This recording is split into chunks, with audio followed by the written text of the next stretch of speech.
I attended Marine City High School. The sports I played were football and track. I like the competitive aspect of sports, and they distilled a lot of hard work ethic in myself, which I carried over into the job force.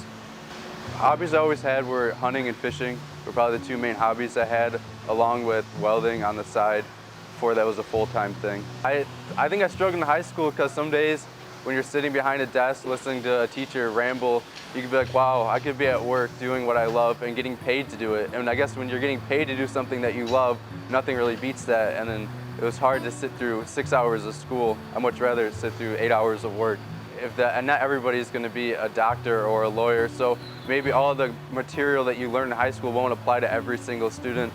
That some kids have talents, but they're just not maybe even recognized yet what their talents are, and they're still developing skills, or if they already know what they want to do, I guess they can be stubborn in this fact that they maybe just want to do that and learn stuff that pertains to that. I think it's very important, and I think it's underestimated how strongly it could affect a student who is maybe struggling with just the book work and the academic side of things. I think if you put some hands-on activities in front of them, they might show a stronger interest in the subject. When I first attended the tech center, I thought it was just to be 3 easy A's on the report card. I didn't know I'd fall in love with it, and then it ended up being a passion of mine. And I'm more of a hands-on learner, so when I went to tech, I learned a lot quicker, and I was learning something that I could actually use outside of high school.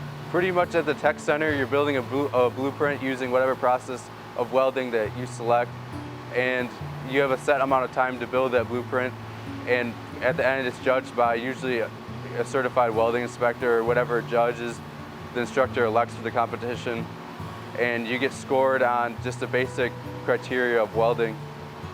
I advanced to regionals after locals, and then I was supposed to go to States, but I chose to go to Jamaica for spring break. I'm currently attending Washtenaw Community College of Ann Arbor, and I'm majoring in welding fabrication. Washtenaw has a really strong welding program, and they turn out really great welders out of all their programs. 2 of their welders they recently turned out that are now my instructors went to Worlds, or at least competed at the state level for welding. And now at the college level, things are a little more turned up, I guess.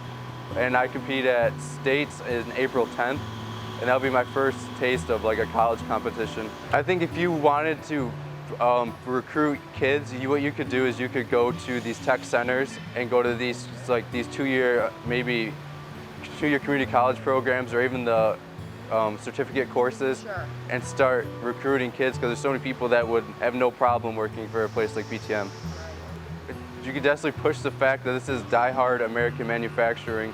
You can obviously tell by the red, white, and blue flag in the background that this is what this is about. And there's so many parts that are being made overseas that I feel like kids in my generation are so omniscient to the fact that things could be made here by Americans, blue-collar Americans, making great parts. I have been at PTM for a year and a half, and I'm a tool and die maker apprentice.